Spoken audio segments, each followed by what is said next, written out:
Okay. Of being aware of ourselves, yeah? Becoming aware of ourselves. Absolutely. Do you believe that there is don't prescribe to any kind of religion. Okay. Out of the religions that are there, which makes the most sense to you? The laws of Hermeticism. The? The laws of Hermeticism. What's that? Hermetics. Tell me. The 7 principles of Hermetics. Okay. Is that to do with how a person lives their life? Yeah, it can be, yeah. It can be interpreted as that. Do they have a the first one is mentalism, yeah? We create our consciousness. I'm creating you, you're creating me. Yeah? It's all in here. Okay. Yeah? Everything's in here.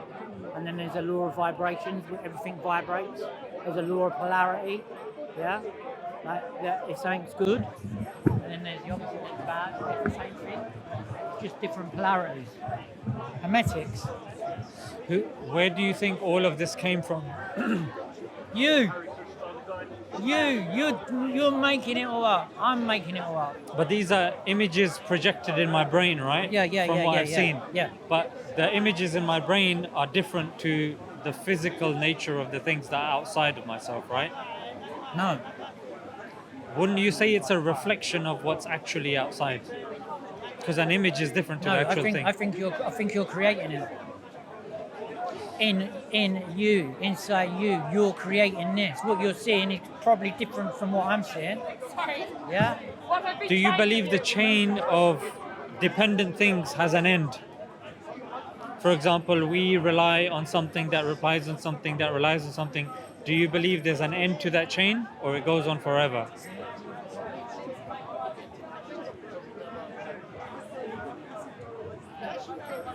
I think there's a possibility of both. With infinity, there's no such thing as infinity in the real world, right? Yeah, otherwise there wouldn't be infinity, yeah? We wouldn't exist. Because if we depend on something, by definition, we're dependent. We have to depend on a thing. Where are you going with that question? Yeah, what I'm saying. It feels like a leading question. No. I'll tell you where I'm leading. I'm transparent. Yeah. So there's 3 types of existences, yeah? An impossible existence, a dependent existence, and an independent existence. So my argument is that everything that you see around you, yourself, myself, we're all dependent. Yeah, we depend on something that depends on something that depends on something. Now, if where'd you come from? Where'd you get that from? It's from just our rational understanding of the world, of existences. Because for you and I even to have a conversation, you have to accept that you exist, right? That there is existence. Otherwise, what's the point of anything if we don't accept? So what is the point of everything then? Yeah, if there's no existence. If there's no existence. Yeah. So because there is existence, like you said. Yeah? I didn't say that. Well, you said that you believe that you exist, right? Because inside you, it's a paradox. Yeah, it's a paradox. I believe in a paradox. I believe everything. Well, not everything, but what you're asking me, it can be a paradox. There's an either absolute, yeah, or there's not an absolute to it. Right. So I'm saying if we take the train of thought of non-paradoxical train of thought, okay, and you've got all of these dependencies, then for us to exist, there has to be an end to that chain, which has to be independent, upon which we all exist. Upon which we all depend upon. If we're not doing paradoxes, yeah, okay. Yeah. So people that say, oh, it goes on for infinite, that doesn't make sense. It has to be an end to that chain, which is an independent existence. And that existence is a singular. It is independent. It is unlike anything. It's extremely powerful. It has its own will. And we would argue that is... Who's we? We. Like Muslims. Okay. Yeah, Muslims would argue that that's our definition of God. Like that necessary existence with the qualities that I've just discussed, which is power, knowledge, will, singularity, i.e. one, independence, as opposed to, say, other people that believe that there are multiple gods and they all rely upon each other and it's all part of a complicated, intricate web and we can't know.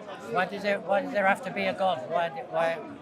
Because within your explanation of our of our existence, why is there a God within that paradigm? Why is there a God? Yeah. So that's a logical necessity from us being dependent beings. That there is a God. That there has to be an a independent being. Yeah. And that independent being can be rationalized into a God. But again, that seems very limiting. How so? Because then you're reliant on that God. But us being dependent beings, surely that's by definition, we have to be reliant. Yeah, that's what I'm saying. Yeah, it seems very limiting. Yeah. We are limited, no? I don't know. Are you? I would say I so.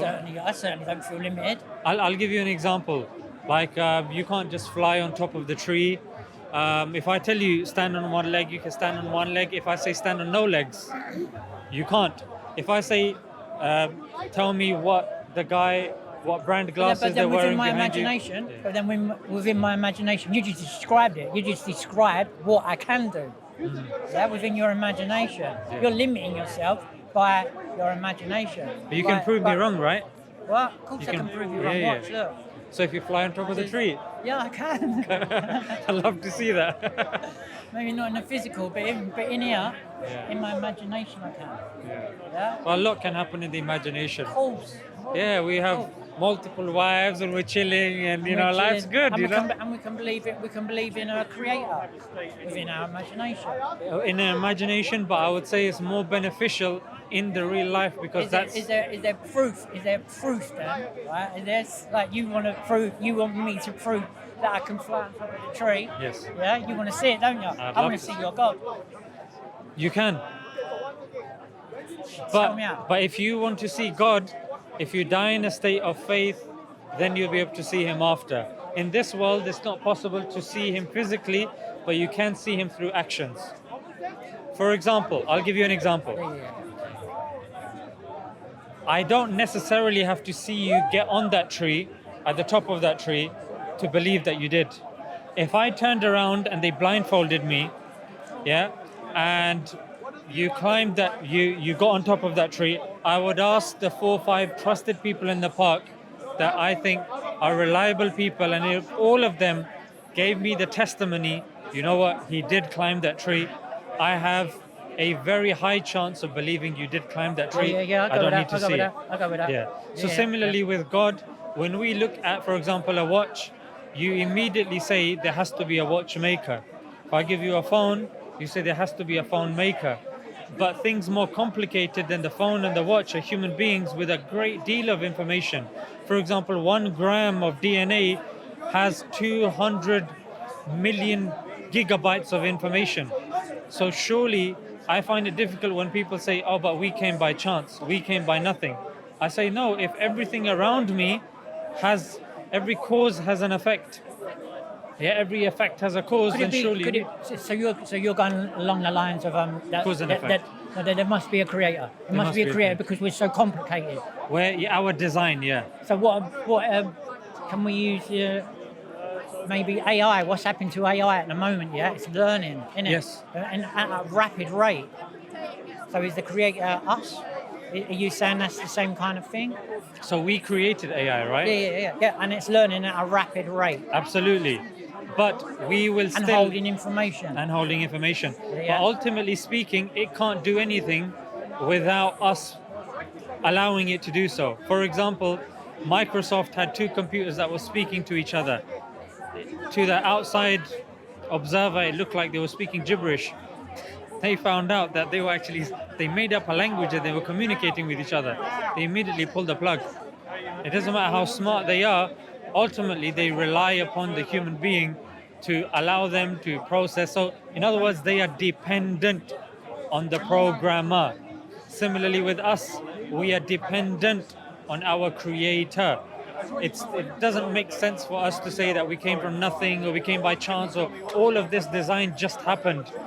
Design is indicative of a designer, wouldn't you agree? I agree with you, yeah. Okay. So similarly, with that conclusion in mind, with that train of thought in mind, we say human beings are much more better designed than, a crappy, old phone or whatever it is. But then, what I know of Islam, yeah, and maybe Yeah, you yeah. can teach me, you know. Yeah, of course. I see it. I see there's a lot of flaws within Islam, and especially coming here, the Christians that are more knowledgeable, yeah, they seem to unpick Islam really True, quickly. true. Give me some And examples. then what I see is that the Islamic scholars or the knowledgeable Islamic people don't want to talk to the knowledgeable Christians. They seem to run away from it. So I've been coming to the park for some time. Now I know there are two types of Christians that come here. One, that they actually get a salary to come here and they come to incite. So I'll give you an example. Some of the guys that come over here Thank you. So, Jazakallah. So some of the Christians that come over here, they're sincere. But others, sincere. But others, when they come over here, they do it to get a reaction. They'll be abusing. They'll be insulting. They won't be following correct decorum. And like you said at the beginning of the conversation, they won't be speaking. They won't be listening to understand. They'll be listening to wait their turn to speak. And that's how it is, unfortunately and sadly. Otherwise, there's many discussions I've had with Christians, but there are certain Christians I will actively avoid because of this reason, that they are not respectful in conversation. That's the only reason. Does that not go both ways though? No, absolutely. I'll give you an example. If you ever find a clip of me insulting Jesus, Buddha, Guru Nanak, or any of the likes, then you have absolute right to come to me and put it on me. And if I hear a Muslim insult Jesus, Buddha, or anyone else's God, yeah, then I would go to him and I would say the same. In my years coming here, I haven't heard a Muslim, a knowledgeable Muslim, even non-knowledgeable Muslims criticize Jesus, insult Jesus. But then there is a lot of Muslims that do. Not a single one I've come across. I'll give you an example. What a Christian will think is an insult to Jesus is a Muslim saying he's not God. That's the difference. So, and I've spoken to Christians and they say, yeah, but you do insult me by saying Jesus isn't God. I say, no, that's my belief. But if I was to swear at him, use provocative language saying, oh, he looks like this, or he did this and it's indicative of such and such individual, that's an insult. But saying that he is not who he claimed to be, that's a rational inquiry, and I should be allowed to make that inquiry just like you should be allowed to make that inquiry. So And there should be a certain level of respect between. yes. But what I'm witnessing is that there's not. Out of interest, what question have you heard that a Muslim struggled to answer? Maybe I can answer it for you. The obvious one, Aisha. Yes. So then That's grown men justifying what I can see is paedophilia. Yeah. And it's because it was back there. Your kin's done it. There seems to be a lot of excuses that comes out. You know? Just call it out. Just call it out for what it is. It's wrong. I as a man, right? Not as a Muslim, not as a Christian, not as a Buddhist, as a Jain. Yeah. It's wrong. That's wrong. So here's the question now. Hiya. What? Then that's maybe that's my limited No problem. knowledge of Absolutely. the situation. Yes. In your hadith, in it, Bukhari. Yes, Bukhari, yeah. Yeah. That the Prophet, the agreement was done between the Prophet and the father of Aisha at the age of 6. He then waited 3 years for her to reach maturity, and then obviously they got together. So the Prophet... Yeah, but that's my argument. There's Absolutely. 9 years old. I got you, and we're going to discuss about And I know. Oh, walaikum salam. Oh, thank you, sister.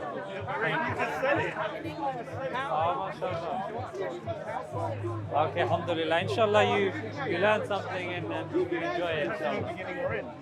Jazakallah, my pleasure. So, out of interest, what age do you think is the appropriate age for somebody to get married? Married. Married, let's say consummating A marriage. having sex. Sex. When they're mature. When you're mature. When puberty, yeah, and then I know within the Islamic world, yeah, it's when a woman starts their menses, yeah, their period. Let's first deal with the here and now. If you were to go on the NHS website right now, and you ask about the puberty of girls, they will range from 8 to 12. Okay, yeah, but then puberty.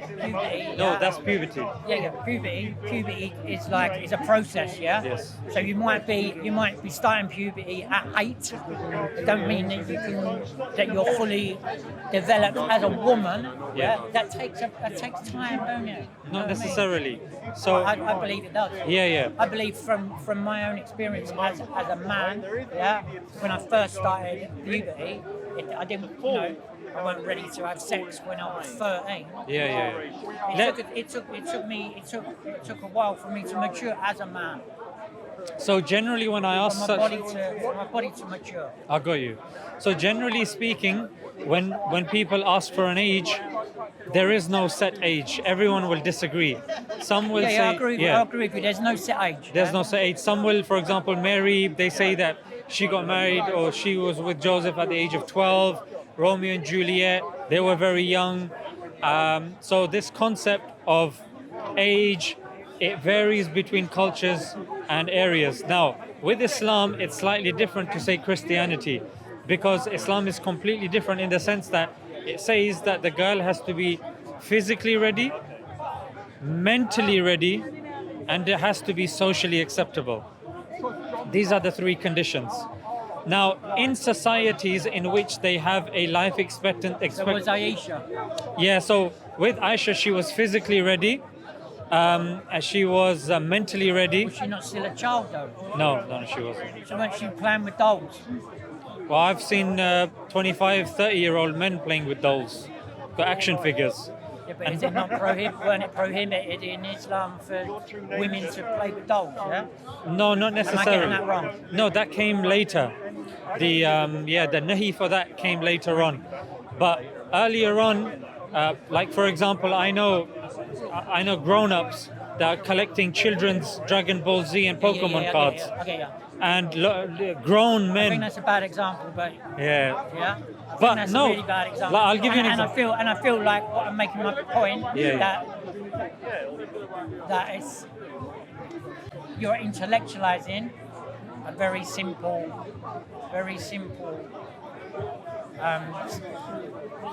I know it feels like that. It feels like that. And if once I finished, you still believe and think that, then you're more than welcome to retort back at me. But here's the thing. What I'm saying is that physically, mentally, and socially acceptable. Today, I think you'll agree. Some people say you can consummate marriage, like have sex in the UK, 16. Yeah. You can have sex at 16, but marriage is 18. But then if it was a 50-year-old man having sex with a 16-year-old, I'd still go, that's wrong, that's fucking wrong, mate. Right, You know what I mean? but here's the thing. Give your head a shake. That's Right. But here's the thing. When because you're very fixated on the age, yeah? And age, we know, completely varies. Now, what we would say is, even if a person is physically ready by the age of 16, if they're not mentally ready, they shouldn't even be getting married by the age of 20. Yeah, okay. Or they shouldn't be a consummation. But if you see a marriage taking place today of an 18-year-old, but they are not mentally ready, Islamically, they shouldn't be getting married. It's only if you are mentally ready, physically ready, and it is socially acceptable. And I was also saying socially acceptable in the sense that you do understand that this concept of childhood came post-enlightenment, post-industrial revolution. Before, whenever a child was at an age that they were able to walk and talk, they would stick them up chimneys because that was how they would survive. Like infant mortality was at an all-time high. So what do? That child has to work, they have to get married, they have to bring food home. Otherwise, what happens? People die. You cannot afford to keep food on the table and to keep that child alive. When that thing changes, that's why I said the third thing. societally acceptable. When you have a concept of childhood that's come in now, and the child is not mentally ready. For example, if you compare a 10-year-old child today with 10-year-old child 1400 years ago, there was a complete difference. For example, the mental maturity. How can it be complete difference? I'll tell you why. Because by the age of 10, even in such countries, that child was enough to rule a country. You guys had a monarch that was under 10 years old. Why? Because that's just the way society was. Today, it would be called mental abuse, like putting a child in that position and this and that. It's unheard of. However, in those days, it was acceptable. Sticking children up the chimney, the famous story of Oliver Twist. That was something that was so common that nobody says we should ban it, with cancel culture. No, we shouldn't be showing this. People accept that, in those days, that's something that was understood because there was no such thing as a child. When you were at a walking, talking age, you had to do that. Now, I understand that today we don't see it like that, and that's why if in India you look at the statistics, and that's why I'm giving you a whole picture. This is going on a long time just to get to a point. No, here's the point. Here's the point. One of the greatest populations of Muslims today is in India. Yeah? They probably What's that got to do with what we were talking about? I'm going to tell you in under a minute. Please do let me. And like I said, I'm not going to run off. So if you think I'm saying something that you don't agree with, you're more than welcome to challenge me. Yeah. With India, they predominantly they are Hindus and they have a sizable Muslim population. However, child marriages are 80% done by Hindus. Why? Because their scripture has no kind of indication that you have to wait till puberty to get married. There's no indication of that. You look in America, the most child marriages are done by Americans. In Delaware, obviously, very recently the ages were changed, but it was socially acceptable at that time. The Bible has no age limit. Some say, if you look even at Rebecca was 3 when she was married. Yeah, and even there's concepts of even if she's not mature, you can still get married. What I'm saying is that Islam holds a complete toolbox. That's why it's practical today. You will not see majority of the Muslims doing child marriages in any country that you look in. You look in Dubai, you look in Saudi Arabia, Indonesia, Malaysia, you look in India. Like I said, it's got a very high, the most highest population of Muslims. Doesn't happen amongst Muslims. Why? Because we're told, don't marry children. They have to be mature. And if they mature at a certain level, told you by Sharia, then you do it. That's why you won't see Muslims doing it. Here's what I wanted to bring you to, that let's look statistically and practically speaking, who's doing it. In India, the Hindus are doing it. In America, you've got the Americans doing it. Let's look at the Muslim countries. Are they doing it? No. They're amongst the lowest, and it's done in villages. Can you remember, why we first got to this subject? Yeah. What was the original question? Yeah, your original question, well, it wasn't necessarily a question. I said, is there anything that you'd like me to talk about? Yeah, and you said the point of Aisha.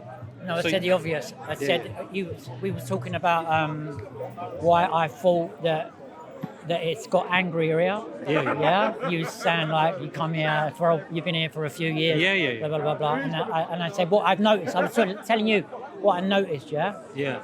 And then we went on to talk about the obvious, why there was the rubbing up between Christians and Muslims. Yeah. The anger between them. And I said, well, which, and you said pick a subject, and I said the obvious. Aisha.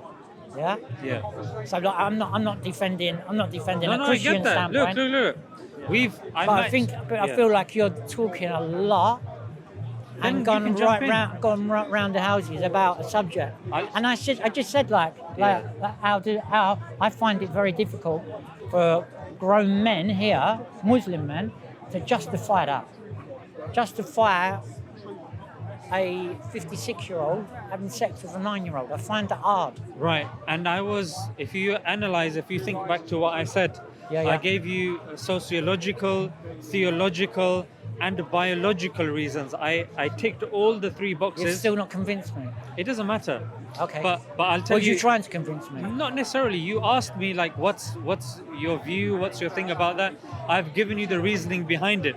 That Islamically speaking, we don't get married to children. It's something that doesn't But happen. your prophet did. Your prophet, The prophet married- Your prophet did, and that's what I see. Yeah. That's what I see as. And we were talking about like the Muslims here, the scholars, Yeah. and then the Christian scholars when they talk, don't they? And they don't want to talk. Yeah. That's one of the subjects. You know, when you said you've been speaking for a long time, there's something called Brandolini's law. Not speaking. I've not been speaking. I come and observe here. Okay. So Brandolini's law, Yeah. it's a law that says that it takes less time. I'm not saying you did, but generally to raise an objection, and sometimes to respond to that objection will take way longer. Objection might take 10 seconds, a response to that might take 10 minutes. I'll give you an example. A Gentile woman came to Jesus, and she came with a demon-possessed child, and she asked Jesus for help. And Jesus said, I've only been sent for the lost sheep of the house of Israel, not in essence, like not to give the bread to the dogs. In other words, referring to her as a dog. Now, I will make this point to the Christians and I will let them speak. And frankly, I don't think it's acceptable for somebody to be calling, especially if you've been sent by God, to call somebody else a dog. Especially if they're coming with a daughter that's demon possessed. Now they will speak for a good 10 minutes and they will say, look, this is what he meant by this and that's what he meant by that. In those days, dog meant this and that, and that's fine. That's their reasoning. Numbers 31:18, Jesus, the author of the Old Testament, saying, take the little ones for yourselves. Little ones meaning puberty. Below puberty, take them for yourselves. Have intercourse with them. The word yad is mentioned. But again, they will say, you know what, it actually means this. You have to look into the Hebrew and it's this and it's for that time and this and that. So these things exist. But, you know, when we're in this moment in time, we have certain preconceived notions. There's certain things that we deem to be normal and acceptable. However, a long time ago, things were completely different. And sometimes to give an answer, it's very important to give context of sometimes even the history as well. For example, there was a time in the UK where they would say it's a psychological illness for a person to be homosexual. A psychological illness. You'd have to receive treatment and this and that. But somebody would come and say, look, well, what is this and why would people do that? We thought Britain was like this. Is there not a law within Sharia about homosexuality? No. We absolutely, like, homosexuality is unacceptable in Islam. I'm not defending it. What I'm saying is that under the guise of liberalism and freedom of the UK, what we're saying is that if you believe morality to be objective, how is it that, about 100 years ago, this was how homosexuals were. How women, they didn't have their own identity. When they got married, there was something called the coverture doctrine, where they were literally merged into the identity of the husband, and the husband owned everything. Women would walk around with skull's bridle, like a thing around the mouth, a metal thing, and with a spike in their tongue, and they'd be tied and they'd be paraded around. Now they'd say, look, in those days you have to understand that the context of the time. This is how women were taken. This is how women were viewed. This is how men were viewed. If you look at British law, this is how it was. But if I say, look, it seems like a roundabout sort of way and this and that. But I think giving context is very important. But I also told you that the current Muslim view when it comes to children, this is not something that is acceptable.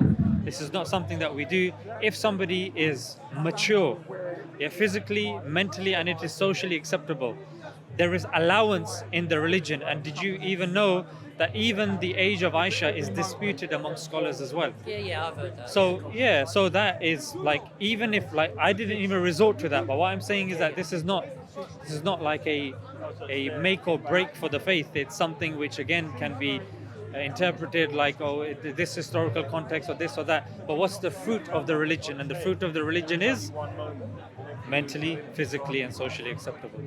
You judge something by the fruits, right? So what else have you heard that you're like, you know what, I don't know about that? Apostasy. So this is something which is... These seem to be really things that come up quite a lot within what I've observed here, Yeah. So What's on YouTube is readily available, isn't it? You know what I mean? Absolutely. Discussions about apostasy, discussions about Muhammad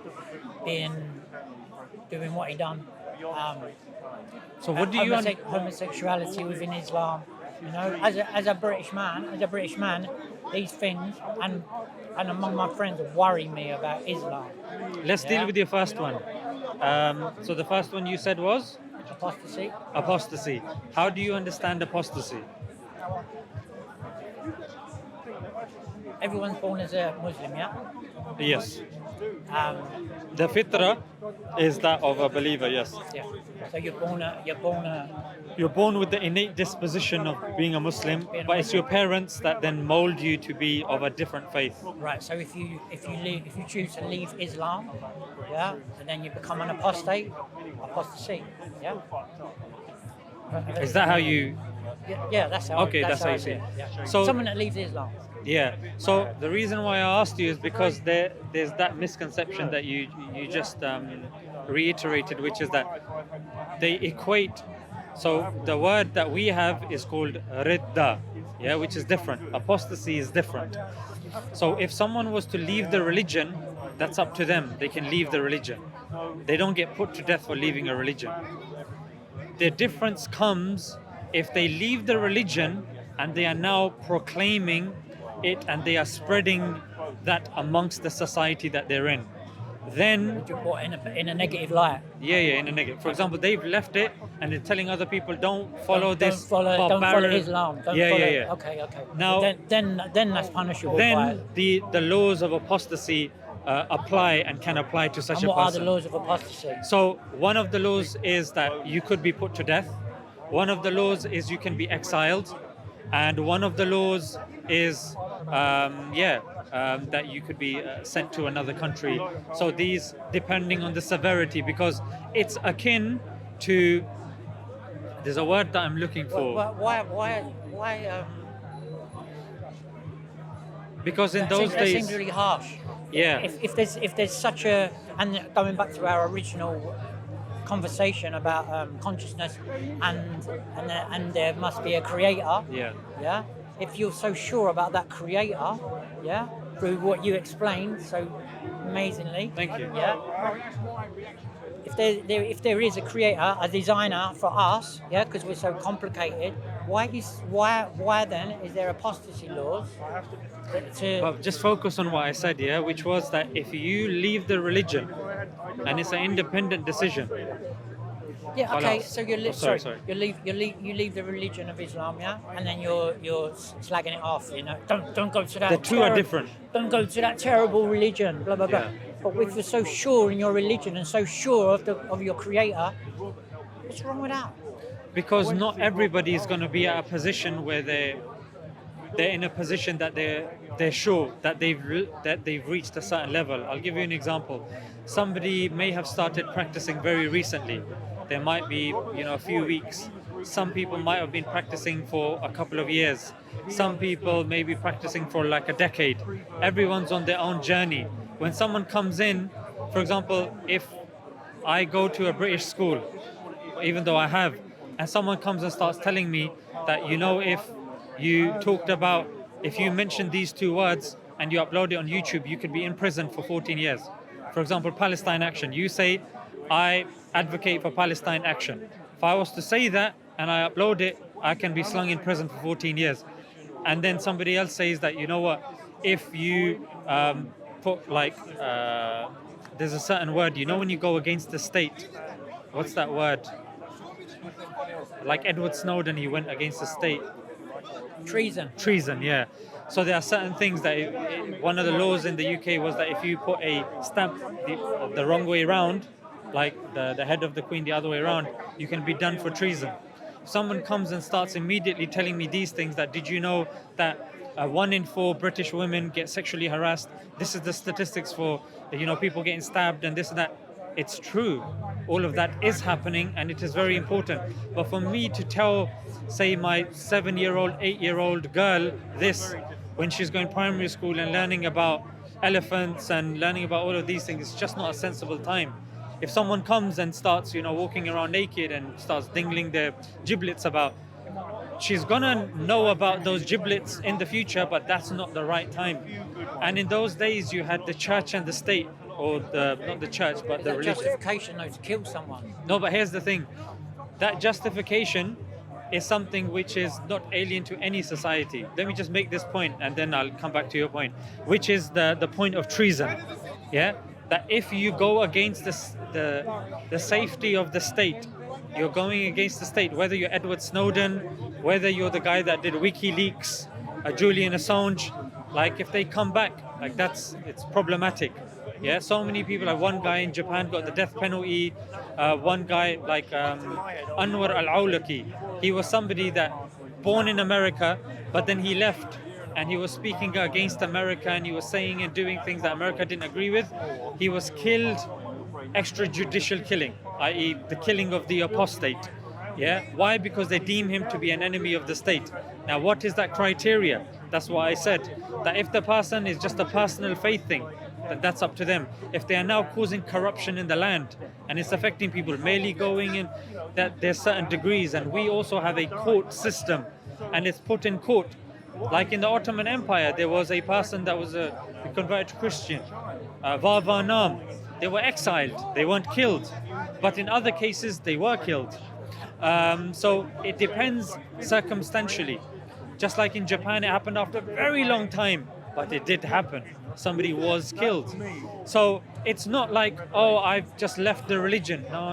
And you'd be right. Somebody leaves the religion and they've just kept it to themselves. They're minding their own business. They move somewhere else. They say, I'm not happy with it. But if you're staying in that country and you want to abide by the rules of that country or that society, then you have agreed to that.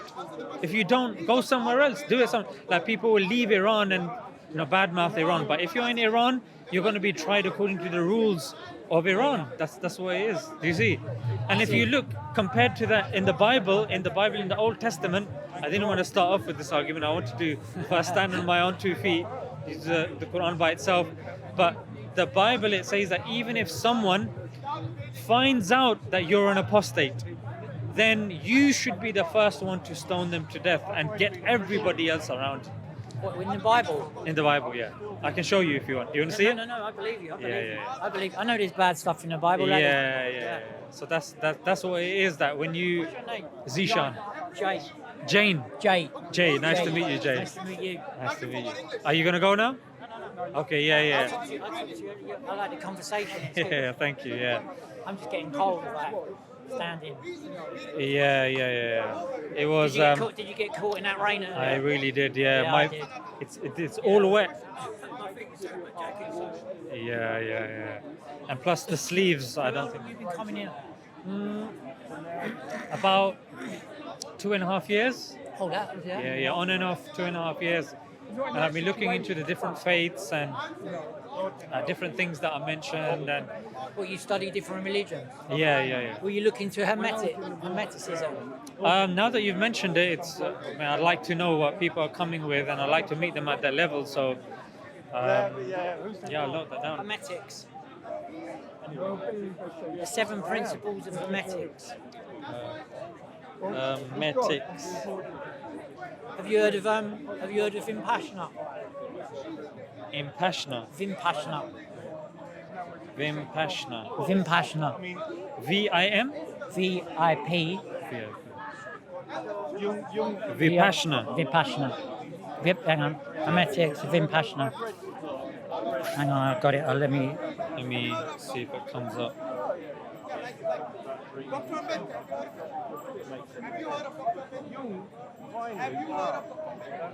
Yeah, Vipassana, that's it. Yeah. Okay. I'm off there on Wednesday to do a 10-day meditation course. It's a silent meditation course. Oh, nice. Yeah, nice. Oh, that's...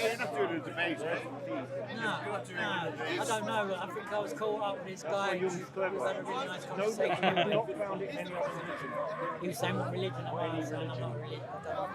Absolutely. What do I feel like? I said maybe principles of Hermeticism. I think you explained to me before. Sorry, Aziz, I didn't mean to interrupt your conversation. You were talking about what is Hermeticism? It's just principle. It's like, yeah, principle. We create everything in our mind. There's principle of clarity. Like I was saying to this guy. Aziz. He's met me before, that's why he knows my name. Yeah. Good. Before you know great happiness, you need to know great sadness. Duality. You need to know. But it's the same as yeah. Absolutely.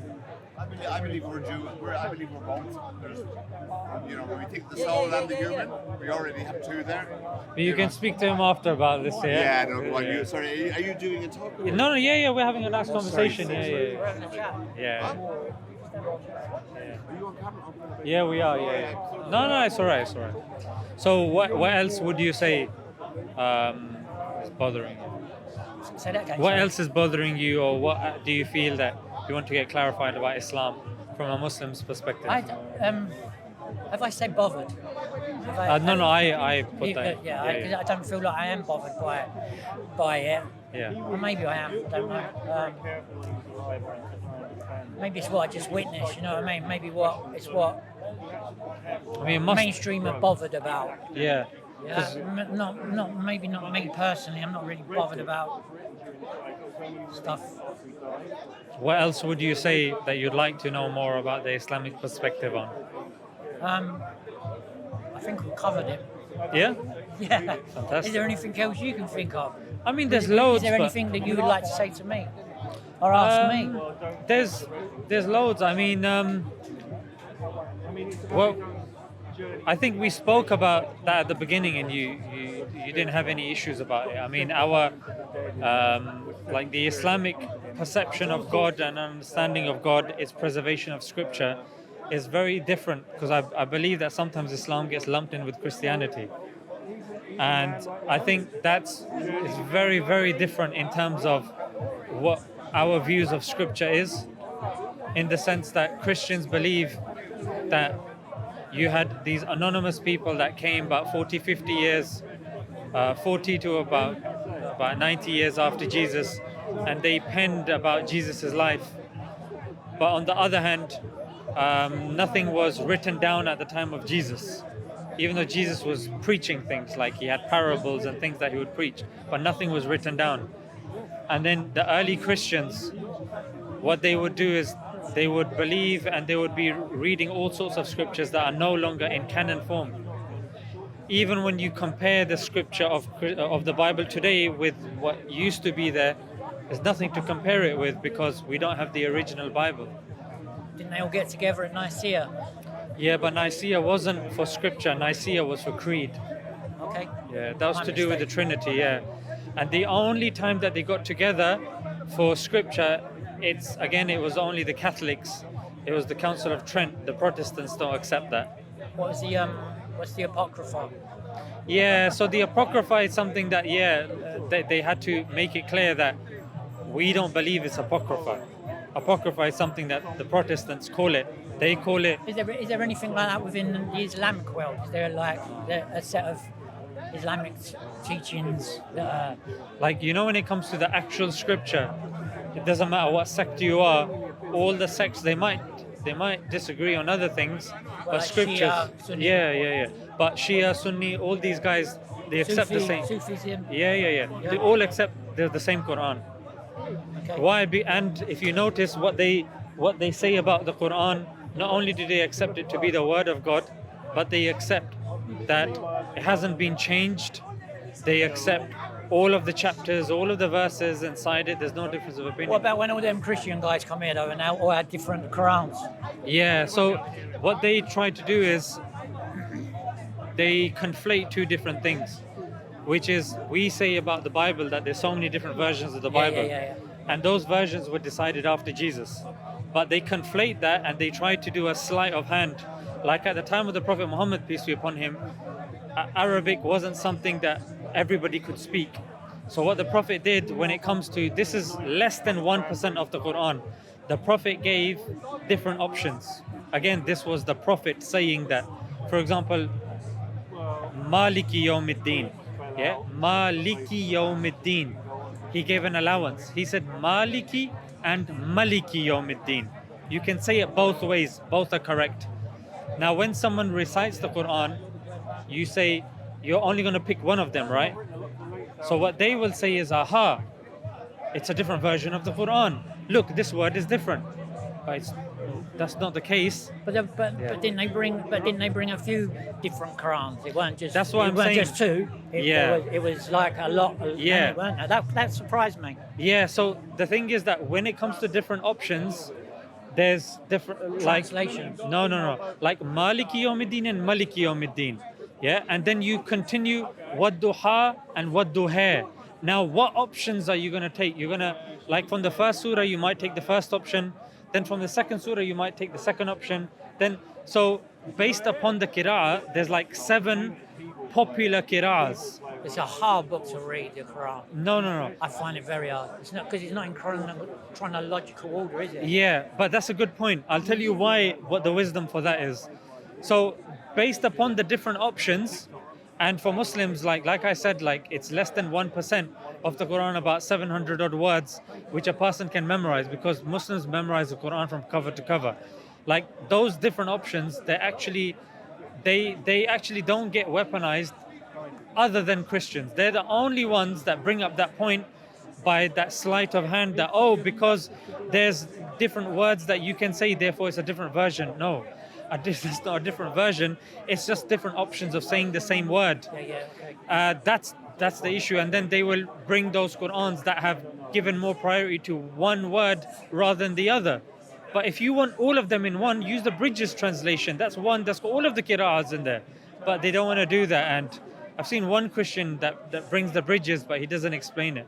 But the other thing was, the thing with the Qur'an bringing chronological order, the thing with the Qur'an is that it's a book that anyone should be able to open at any page and benefit from it.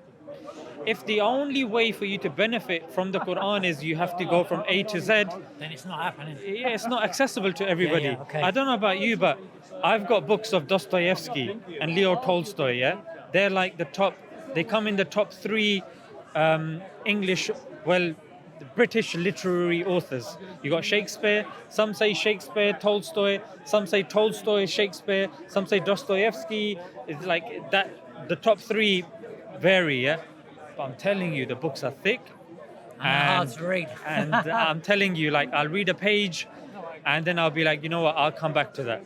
Now imagine if the only way guidance is going to come to you is if you have to read in chronological order. It doesn't make sense.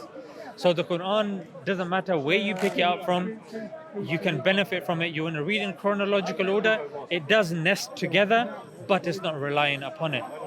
Can I ask you a question? Yeah? Of course. Within your life, yeah, you're a mature man. Within your life, you've always been Muslim? You was brought up a Muslim as a child? Yeah, I started practicing when I was about 17. Okay. Post 9/11. Did you ever look into, or have you ever looked into any different religions? Yeah. Like currently I'm studying, hence the references, I'm studying Christianity more so than the other religions, studied Hinduism. So I think it's important for me to study other religions. To understand Yeah, to understand and to see where the differences are. And what about not having any religion? Have you ever kind of studied it? Yeah, I have. Yeah, in fact, that was. I mean, coming to be honest, being brought up in the UK, that seems more logical. Yeah, because a lot of people ain't got religion. Because you just kind of want to enjoy yourself. You know what I mean? Like, if someone comes and starts telling me, "Oh no, there are rules and regulations," I just want to go and eat, drink, have intercourse. You know what I mean? When people like the New Age movement, the spiritual movement, become spiritual, and they go and find yoga, or they go to India and find a guru, or modern days they go to South America and do ayahuasca. With the Peruvian Aztecs. Yeah. But we got to remember, this country this is where people used to come to. This is where people used to come to for the Druids. Here, Ah, yes. this land. Yeah. This is the magic land. This was the magic land many years ago. Yeah, This land's absolutely. got Once a upon a lot of time, knowledge. Have you ever tapped into that? Because it's been very interesting because of the rise of the far right. It's forced me to kind of look into the history of the UK, because when people say, "Oh no, and they want to assign labels," I don't want to overstep my mark. I don't want to call myself certain labels that I'm not. For example, British, obviously, because that's a nationality. English, what does it mean to be English? Who are the English? Okay, they came from the Anglo-Saxons. Who are the Anglo-Saxons? Okay, there you had Germanics, and you had the Picts, and you had the original people from here that were the Welsh and the Scots. And the Celts. Before that, you had And the Celts. You had the Celtic tribe, the Iceni, the Celtic. Coritania. Absolutely. So yeah, definitely, it is interesting. I do want to continue my studies in that more, but it definitely is fascinating to see history, because history does define us. Within them, the earth religions like animism, yeah. Oh yeah, like and the Paganism. Anunnaki and Maybe not the Anunnaki. That's like far-fetched, like out there. Yeah, but like it's still- paganism, animism. It was, like what people still say. Oh, touch wood. Yes. Asking for the spirit of the wood Absolutely, yeah, to yeah. bless them. Yes. That's animism. Yeah. So there is that, and it does creep into even kind of monotheistic mainstream religions. For example, I would argue in the first 200 years, if you look within Christianity, there's two trinities. One's with a capital T, one's with a small t. Capital T is that all three, the Father, Son, and the Holy Spirit, all of them are equally divine. Yeah, and they are three persons. The Trinity, the Holy Trinity. Yeah, that they are three persons, but they are one God. Now this, if you study like the church fathers in the first like 200-300 years, no church father talked about Trinity like it was talked about post-Nicene. Whether you look in Justin Martyr, whether you look in Tertullian, whether you look at Origen, none of these heavyweights in Christianity did.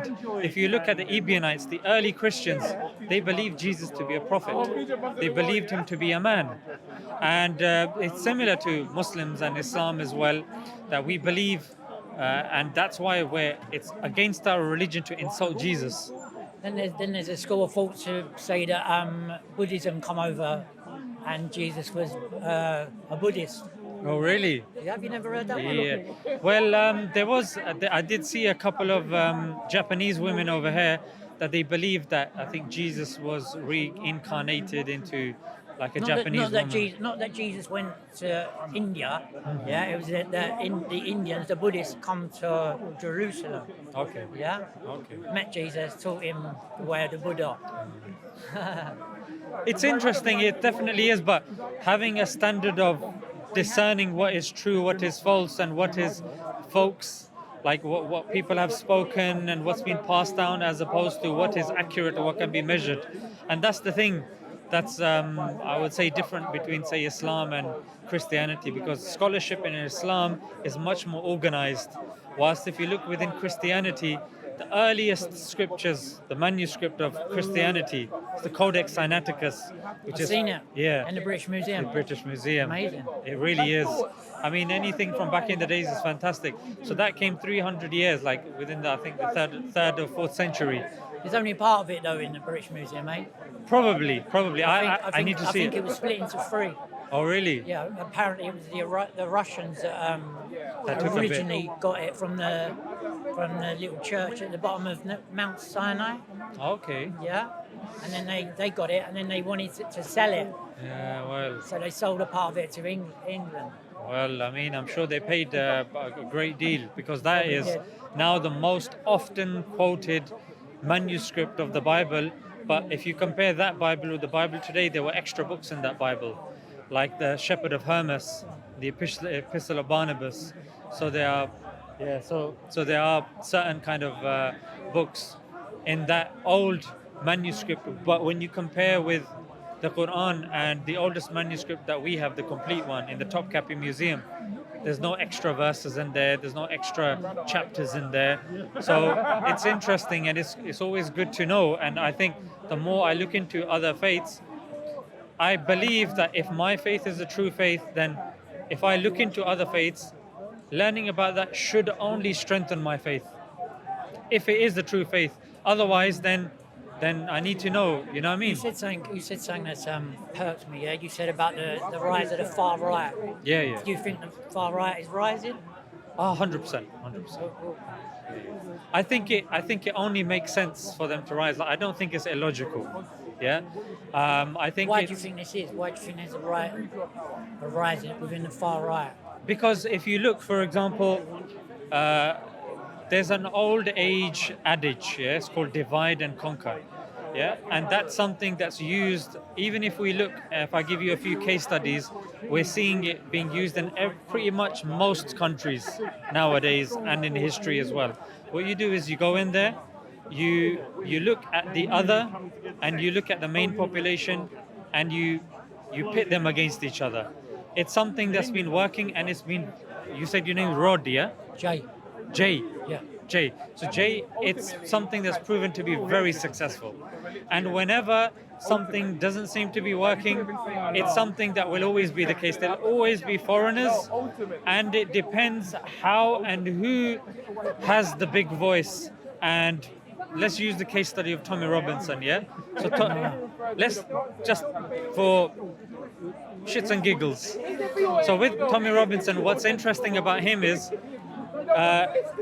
if you look at who's funding him, the Middle Eastern Forum, and when you look at his funders like... Where's your evidence for that? Oh, he said it himself. Oh, is he? Yeah. Yeah, and Middle Eastern Forum, the guy is... This is what I'm going to say to you. I'm going to take the safe approach. I'm not going to give you stuff and you can check this up. That's why I think it helps when sometimes there are cameras, because you can check up something I've said and you can come to me a week later saying, but you said this. Yeah. So Middle Eastern Forum is something that's there. You've seen, and Tommy's admitted himself that he works on the rebel media, which is owned, and the major shareholder in that is... Canada, is it not? Yeah, Canada is Ezra Ezra. Levant. Yeah. He's a Jew, yeah? He's a Zionist, he's an Israeli. And there's a clip, I can show you the clip. He's kind of pissed out of his skull, Tommy, and he's saying that if tomorrow there was a war, I'd be on the side of Israel. I mean, why not? Now, that's something that I often bring up, and I've got that clip because I think it's very important to show that clip. So when he's saying stuff like that, and then you see him posing on top of a tank with a Mossad t-shirt, and he's standing there. And Tommy Robinson? Tommy Robinson, yeah. So it's interesting because look, These are, you're giving me extreme samples, yeah. But why is Tommy Robinson so popular? yeah, Tommy Like with the rise of the far right. Yeah. Which we were He's- originally he's- talking about. Yeah. And that's extremes. You're giving me extremes. Yeah. And it's kind of like shocking. Like wow. Yeah. But why is he so popular? Have you been around England? Have you been around England? I have, yeah. No, he's It's quite. his popularity is definitely rising. Yeah. I agree with you. And And for a reason, I think.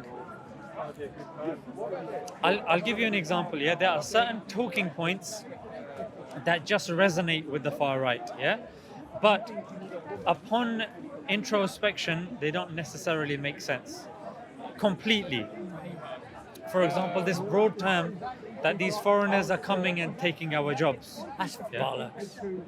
But That's old. I don't think people are that stupid anymore, are they? you'd be surprised. Like that is something like that's why there was a couple of years ago there was a guy that went to the because at Dover you've got these hotels there that these people that cross they stay there. A guy was throwing fire bombs there, and then he killed. I think he killed himself or something like that. But yeah, there's been many cases of stuff like that. However, because I've debated, I don't know if you know somebody called James Goddard. Yeah, so he calls himself far right. In fact, he says I'm an ethno-nationalist. Okay. And I debated with him for about an hour and a half, and he was saying, look, but he doesn't like Tommy Robinson. Jada Franson, who used to be part of Britain First. Yeah. She after she said that she got beaten up by Paul Golding, she still goes and she talks about these sorts of topics, but she speaks more nuanced and more balanced, and she talks about these issues, but again she doesn't agree with a lot of. I mean, she doesn't agree with Tommy Robinson. That's for a start. Or Paul Golding for obvious reasons. But she has her own issues.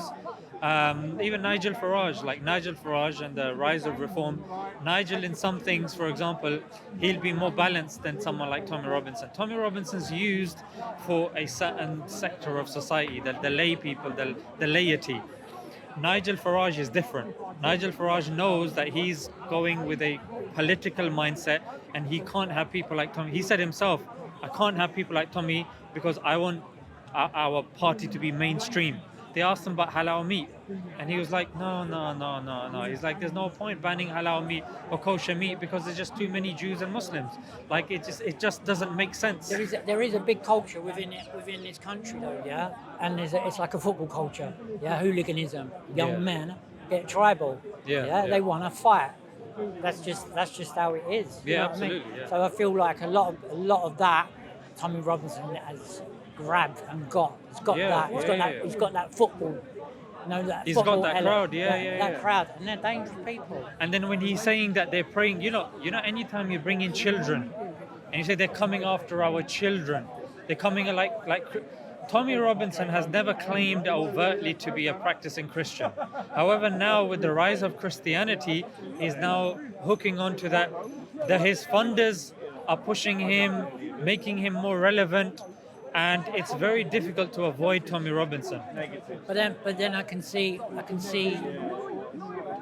where he gets support, because if you go to Birmingham, Yeah. you know what I mean? Like it's changed so much, so much. The demographic has changed. I got off at Ilford earlier, and I was the only white guy walking in Ilford. I'm the only white guy. Yeah. That feels very different. Like the East End, like my family's from the East End. Yeah, go down to Upton Park now. It's totally changed from when I was a kid. Absolutely changed. But Jay, do you know the majority of the migrants that are coming into the UK? Do you know what ethnicity they are? Probably Polish. No, actually not. Because especially with Britain coming out of the EU, the Polish have gone down. No, I don't know. Go on, tell It's me. Indians. Okay. And I don't know if you've seen the recent interviews of Tommy Robinson. He's very close with the Indians, and he's very okay with them coming over, and he's saying we should let them come over, and we should do this and we should do that, which doesn't make sense to the average layperson. Like James Goddard and these guys are pissed. Why on earth are you okay with these, like they call them poop jeets, yeah, like they love poop, and this is a stereotype that's been affiliated to the Indians, like they're dirty people, they have unclean food and the likes, which to some degree is true, I'm not gonna lie. But why is Tommy Robinson okay with this? But that's cultural, innit? That's cultural. It's cultural. I asked, yeah. I lived above. I lived up north for quite a while, yeah. And there was a sweet shop below, but next door to that was an Indian restaurant. And my little boy kept on coming in and going, Apni Kriminachan, Dad. And I'm going, what? And he's talking to me in Bengali. And I said, why are you learning Bengali? And then I asked the guys, I was saying like, why do you leave when I go to somewhere like East London where there's a massive big Bengali community? Yeah, why is there so much shit about on the streets?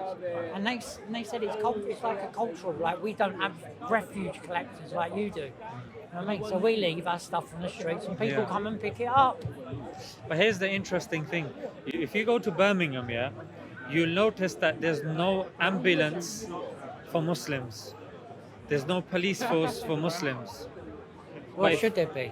Well, that's a very good question. If you Why, go that's really weird. Why should there be an ambulance? I'm going to tell you why. So Trust me, you're going to like this. You're going to like this. But it'll make sense to you why I'm saying that. If you go Stamford Hill, you'll see some unusual looking ambulances. They're just for the Jewish people. There's some cars, whether it's here or whether it's in New York, they have their own kind of branch of the police force that's dealing with just the Jews. There are certain schools within Stamford Hill, Golders Green, that don't speak a lick of English. Ofsted has shut them, but Tommy Robinson will never talk about that. If you look within his group, there were at least 10 people that were guilty of fiddling with kids, under his watchful eye. And there's a list, it's on Mint Press. If you type in Mint Press, Tommy Robinson, EDL, child trafficking, it will come up. You don't sound like you're a fan. Sorry? You don't sound like you're a fan. No, I used to do videos about Tommy Robinson back in the days. He tweeted when someone asked him about me. He's an interesting guy.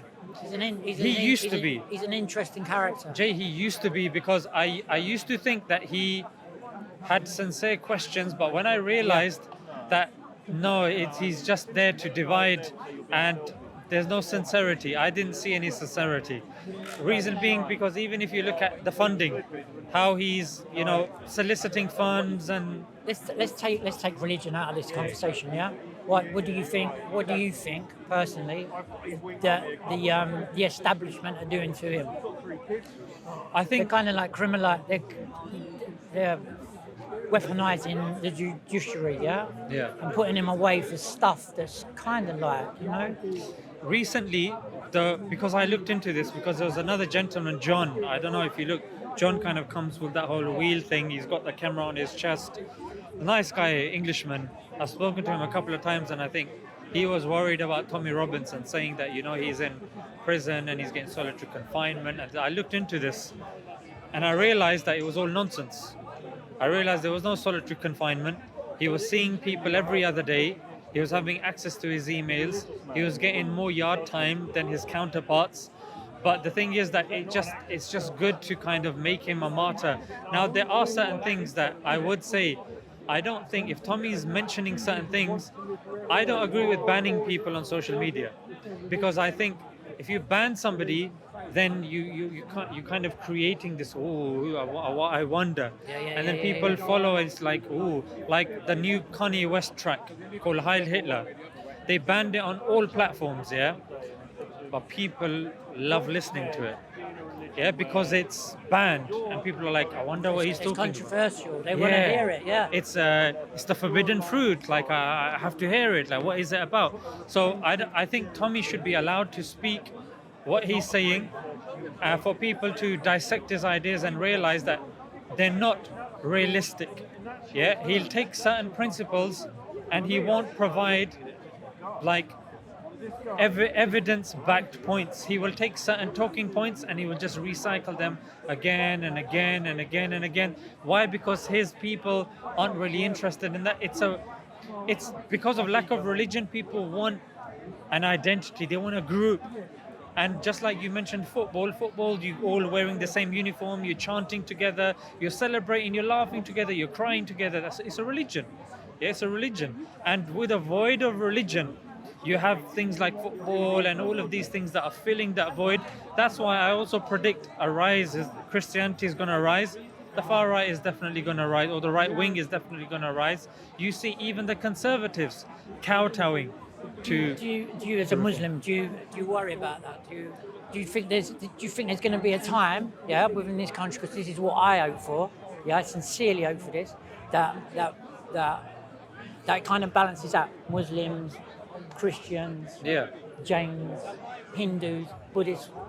We all get along. People without a religion, we all get along. You know what I mean? We all stop arguing. Yeah, that's always the goal, Jay. But even if you look left wing and right wing, do you think that's? Well, left wing and right wing get on. Do you think that there's a balance? There's a balance. There's an understanding. Let's instead of fighting each other, let's have a conversation. You know what I mean? I'm listening to you. I'm learning stuff from you. You know what I mean? I didn't like earlier on. We were talking about Aisha. No, you're welcome to ask that. And it was like a bit touchy and everything, but like I'm listening to you. I think if more people done that, we all get along with each other. The thing is, rather than arguing, rather than going, all Muslims are counted, like Muhammad is a paedophile, blah blah blah, without asking questions. So here's the thing. Let's get along. My interaction with English, British people is, on the outset, it might be a bit touchy-feely, but then when, like you said, conversation, when you listen to the other person, you're bound to get along.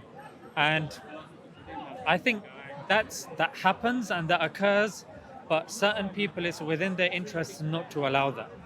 For example, for what ends? For what means? It's divide and rule, divide and conquer. For example, if you look at, like they say, Muslims are taking over, Muslims don't have ambulances, that are just for Muslims. Muslims don't have police forces. Muslims aren't enforcing their beliefs. I don't agree with you. Of course, if you need an ambulance, say now you, God forbid, you have an heart attack. Yeah.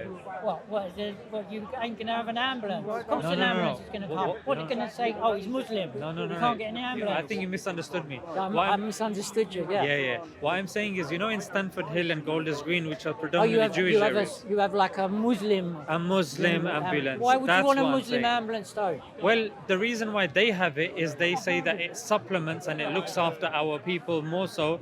If the ambulance is taking 9 minutes, we can maybe get them, we can get them quicker. But I don't think that's a healthy way of integrating within society. Now, you won't hear Tommy Robinson talking about this sort of stuff. We don't have our own ambulances, our own police force. We are not enforcing our foods on other people and the likes. But then within East London, you've got Sharia courts. Sorry, I didn't mean to spit. No, it's okay. Then you've got Sharia courts, yeah? Yeah, but that Sharia court... Are they just... No, Sharia... let me tell you... Sharia council. Sorry, Sharia council, not Sharia courts. Yeah, Sharia council courts, let's take that as a synonym for now. Do you know what happens in those courts? Is it for divorce reasons? It's just for marriage. Marriage, yeah. You go there, but if she disagrees, because you know how it is living in the society that we're living in, she's gonna get, Jay, if she wants 50%, she's taking 50%. Yeah? If she wants to say, he beat me and did that, that's what the police are gonna go with. They're not gonna look at the evidence, they're gonna 24 hours in a slammer, and then they start asking for evidence later. That's just how this society is at this moment in time. So, so when it comes to those courts, they're there and, people will go there and they will put their things, but that court does not overrule the court of the UK. This is a thing that many people, when you go to a Muslim and you say it's not you, but generally, a Muslim will just start scratching their head because they know it's not particularly helpful and doesn't really do much. When have you heard a Muslim that's been sentenced to 10 years in prison and then you hear, it's actually gone down to 5 because he went to an Islamic court or an Islamic DC? It's never happened before. It's only for marriage, and Jay, if a woman wants to get her way, she's gonna get her way, and that's it. She goes to the police and say, those imams over there, they're trying to use religion. We're talking about the rise of the far right. I think that's why there's a concern within the far right that there is a different court system or a different law. You have a different law. You're asking the right questions. It's good. There's a different law within Islam. Yeah. Islam, and I gave the example of Upton Park earlier, East London. Yeah. It seems Let me deal with the marriage thing first, yeah? So if there's a woman in Islam, if for example there's a woman and then she wants to marry me, I want to marry her, then I propose to her. If she agrees and there are 2 witnesses, then we're married. That's called a nikah. Yeah? Now nikah, when 2 Muslims get married, that nikah, they're now married according to Islam. According to British law, that marriage is not recognized. It's only recognized if you go to your local council and you get it registered. Yeah. So there's nothing that a court can do, an Islamic court, that will overrule. But that's what I'm saying, Jay. It's a nice thing to put out there. They've got their own courts. So do Jews. So do Hindus. But none of them overrule. Well, Jews, their thing is a bit different. I don't want to conflate that, because their influence is slightly different to the Muslim influence. For example, the Labour Party. The Labour's got the Labour Friends of Israel, the Conservative Friends of Israel, Lib Dem Friends of Israel. There's no Labour Friends of Saudi Arabia. There's no Lib Dem Friends of Muslims. Do you see? Sorry. Yeah. She claims to be a prophet. I think you know her, isn't it? No. I was talking to her today. First time I've ever met her. And check this as well. Look at Company's House. The first time Tommy Robinson, when he started the English Defence League, try to scroll down and look at the first name that he registered it. His own name? No, what the name of EDL actually was first. What was it? English and Jewish Defence League. Ah. And then within a couple of years it got taken off.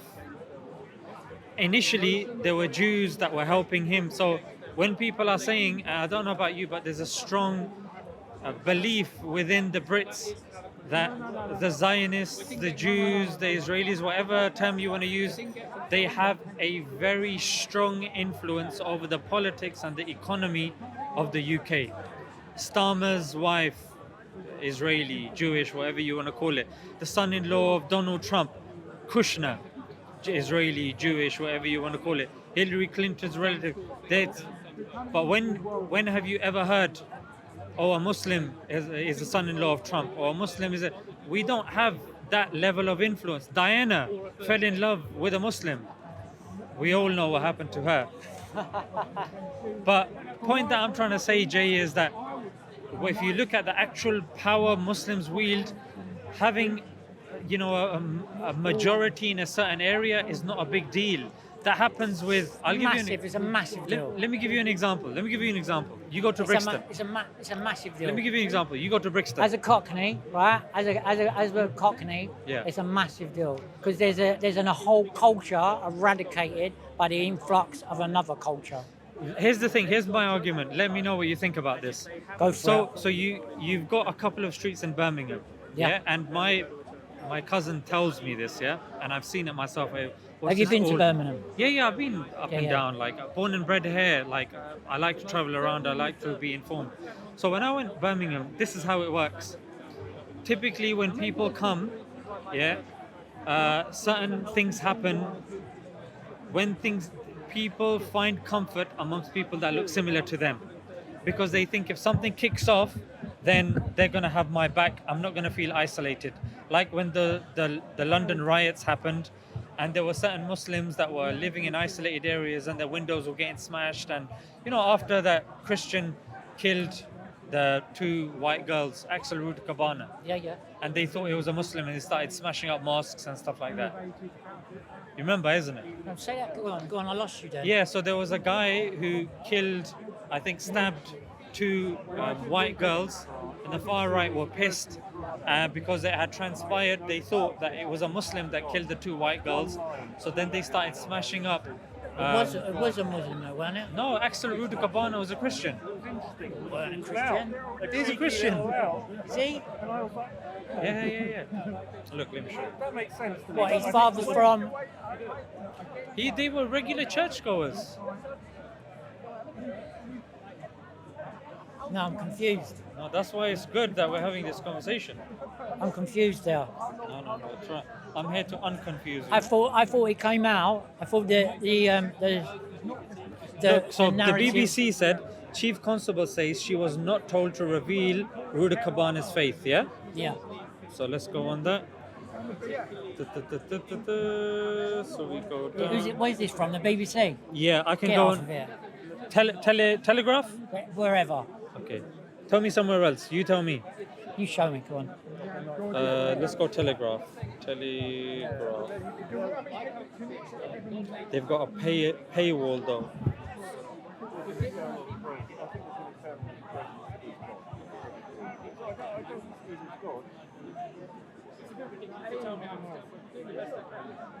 Go on. Let's just say. No. I want to show you. I like to be precise. Oh no. This paywall. Look. Okay. Right. Let's just. I'll take it. I'll take your word. I'll take your word. So you for see it. over here, sources have told the Telegraph the force was also keen to highlight that Ruud Cabana was from a Christian family, but held off on the advice of so and so. Yeah. I like to read more about that. Yeah, but it's behind a paywall. But Yeah. look, Telegraph again in the other one. But a key detail that the unnamed Because suspect. I bet you if I looked, I could find, like you're showing me stuff, yeah? Yeah. And I'm not disputing it one bit. No yeah? problem. But I bet you if I looked and delved into it, I could find opposing stuff. Probably. bear in mind that- like we all do. But bear We in all mind the can. Telegraph is not left wing. It's not exactly favourable for Muslims, like Daily Mail, Telegraph. So this is that the unnamed suspect was Christian was not revealed by Merseyside police after Chief Constable. Now, even if I come down, Ruud Cabana as a Welsh Christian. Again, I'm still on the Telegraph. I can go Daily Mail. Because they're not gonna You're not going to find somebody that is of. They're not going to say he's a Buddhist. But then it's gonna. But then if they do say he's Muslim, Look, won't it be an outrage? Look. How Daily Mail, Rudy Cabana raised a Christian. Yeah. Here, the family, look at the South Pole killer, Axel Rudy Cabana. The family are said to be regular churchgoers. And his mother... Was his father from Rwanda? Yeah. But they're Christians. Weren't he a Houthi in Rwanda? No. He wasn't. Weren't he something to do with that and he was brought over here? No. No?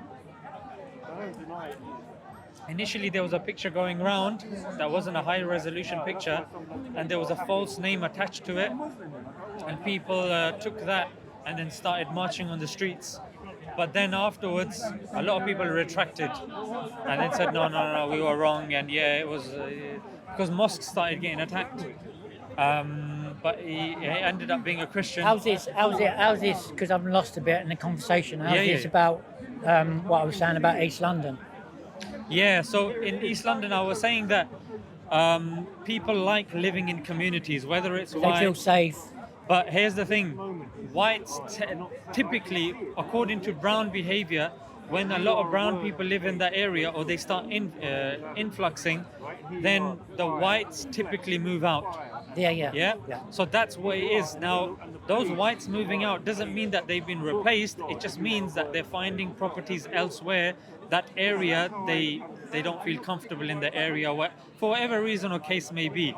So it's not that they've been replaced. It just means that, let's just say you've got like a bunch of people here and it's dotted all over the place. Now those people have come together, and those people that lived there, they've just shifted. For example, Brixton. Brixton used to be majority black, right? But now if you go there, if you go at this time, you notice there's a lot of white people there. And if you Google it, they say there's a lot of debate about the gentrification of Brixton. It's becoming fashionable again. It's fashionable, but it doesn't mean that the whites have replaced the black people. Can I ask you a question, yeah? Of course. Do you generally feel safe within England as a Muslim guy? Do you feel safe? The thing is, look, England, more specifically London, is all I've known. Yeah. Yeah, so it's for me... very multicultural. It's multicultural, but even if it's not, like... I've been to other countries. I've been Norway, I've been Gambia, I've been Saudi Arabia, I've been Italy. I've been to all these countries, and for me, this is home. Like, whatever the case may be, Jay, even if there are issues here, it's my job to contribute to resolving those issues. Do you feel safe here, You though? see, a safe... As a Muslim within I do, within because... the place that you was born, do you feel safe? I feel safe. That's good. I like that. Yeah, I feel safe. As an Englishman, I like that. Yeah. I definitely feel safe. That's good. But if I find out that my mum's going out at a certain time, I'll be a bit on edge if she's by herself. I worry about my mum. I worry about my mum going out late. Shall I tell you why? Because majority of the Islamophobic attacks are on women. Like hijabs getting ripped off or them getting abused. It's not men. So that's why I'm a bit cautious when it comes to that stuff. But I'm going to be honest, Jay, like I can... But then that goes both ways, yeah? You worry about your mum getting attacked. I'm worried about my mum getting attacked. You know what I mean? I worry about my mum getting attacked based upon her clothing. I'm worried about my mum getting attacked based on her age. And her vulnerability. You know what I mean? Yeah, and that's a shame. But to be honest, this is home. So that worries universal, yeah? Yeah, but I would even argue with my wife if she's wearing certain clothes because she wears the niqab, she covers her face, and if that's I know how it is. Like, she'll say that, oh, so and so said something and this and that, and if I'm with her, obviously it's fine. But if she's by herself, I'll be on edge. Reason being because of in London. Yeah. Wow. It's happened a couple of times. Certain incidents have happened. And in our kind of thing, I'll give you an example. I used to work in an Islamic school. Yeah, and whenever a terrorist attack would happen, this was a primary school in South London. Yeah. We'd be told the night before, we'd be getting emails that, look, a terrorist attack has happened. Be cautious when you guys are coming to the school because it's an influx of Muslims coming to one place. So sometimes you get the old yob just throwing a Carlsberg over, shouting at the kids or whatnot. obviously it's not reflective of everyone in England. That's not the healthy way. But then I'll give you an example. Yeah. When I was younger and I was in a pub in Dalston, totally black, absolutely black, right? And I love reggae music, absolutely love it. And there's a guy there, and he was having a really bad time on some drugs, yeah? Yeah. And I sat with him and I talked to him and calmed him down. And me and him become like, we were talking, we become friends. And he said, after the pub closes, there's a reggae event underneath the pub. Do you want to come with me? And I went, yeah, love it. So here I am with a skinhead and I'm dancing. And a guy come up to me and he said, are you National Front? And I went, what? Didn't understand, it didn't compute. Yeah. Like, he said, are you racist? And I was like, what? And before I could answer, he smashed the bottle over my head. Boy. Yeah, and I ended up in the Hospital. Oh boy. Yeah. So it happens both ways. No, But absolutely. it totally confused me. Totally what's happening here? Someone's picking up or hating me because of the colour of my skin. And that really confuses me. That, both ways. So when you're telling me about your wife, it's like... Yeah. No, absolutely. But here's the thing, that not everybody, Jay, will be able to separate that, you know what, these are a few extremists. These are a few people that have just lost it, but don't generalize when it comes to the whole population. Similarly, I say to people, I'd say, return that to the Muslims as well. Realize that we also have zealots. We also have people that are confused, like they've come and they fail to understand certain things, and they will also make mistakes. There are people that will make mistakes, learn from those mistakes. There are certain people, whatever the case may be. So that's what it is. But generally speaking, I would say the UK is better than most countries. I've been to most countries. I prefer it over many countries. Now, I think, and I was talking about the left and the right, and the rise of the right wing. There's one advantage that comes with it. LGBT. They have a clear stance when it comes to LGBT and male and female. You're not going to hear Nigel Farage going with, a woman could be a man and a man can be a woman. However, if you go with the left wing, there's going to be a problem. The left wing, of course, they're very loose with LGBT. So there's pros and cons with both. With the right wing, we're aligned when it comes to family values. We're aligned when it comes to LGBT. We're aligned when it comes to religious values. For example, I don't know if you know, but Muslims revere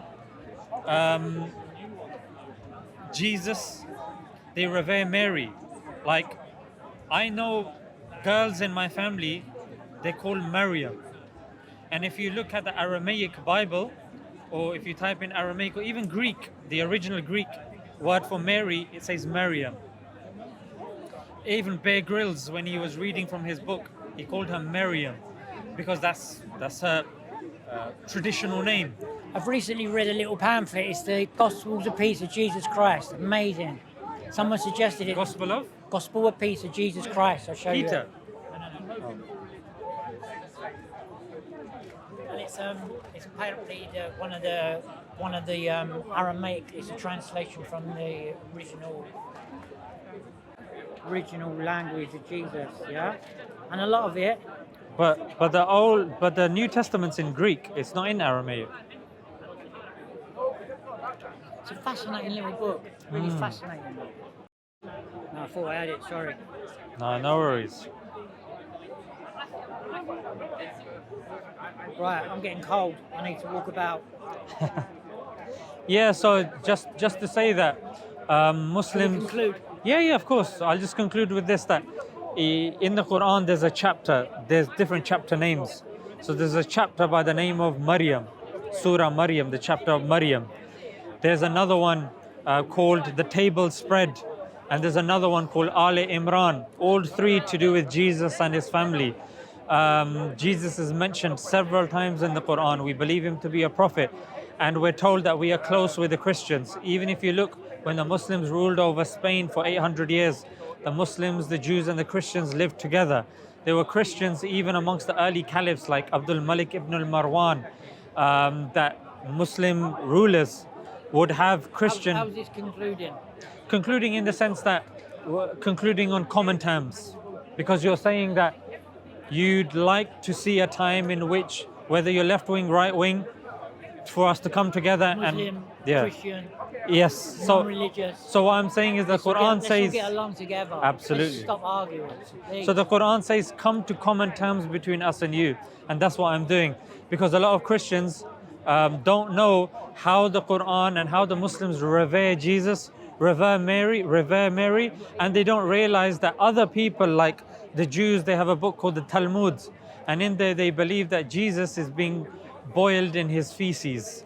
And that's what they believe. Like, we don't believe that. We believe Jesus was a mighty messenger of God. And it's through these common terms, Jay, that we can come together looking at the similarities as opposed to the differences. If I talk about the things that divide us, Let's do that. do you see? So that's why I thought that's a good conclusion. Take care. Take care, my friend. See you next time, yeah? Yeah. I'm in Vipassana on Wednesday, so I'm 10 days. Okay. You know, that's Looking good. in, Detox. looking in. Detox from, like you go to the gym and you do press ups. Yeah. For your body. It's like, it feels like I've done a few Vipassanas, yeah, and it feels like exercise for the mind. Just to be quiet for 10 days. Don't talk to no one. Don't look at no one. Just look inside. That's very healthy. You know, the Prophet used to do that before he received revelation. He would just go to the cave for 3 days, just cut off from everybody, clear your mind. Yeah, clear your mind. So this is definitely It takes 3 days for your mind to that shitty critic, I call it. I mean, what are you doing sitting here? Go and get a girlfriend. Yeah. Blah, blah, blah. Absolutely. What do you do with your life? Yeah. For that to shut up takes about 3 days, and then after that, right. Let me know how it goes. I'll probably see you afterwards. Yeah, Speaker's Corner. yeah, and then I'm at a festival, and then I'm coming back. You take care. Take it easy, yeah? It's nice talking to you. Likewise, Thank you. likewise. My pleasure.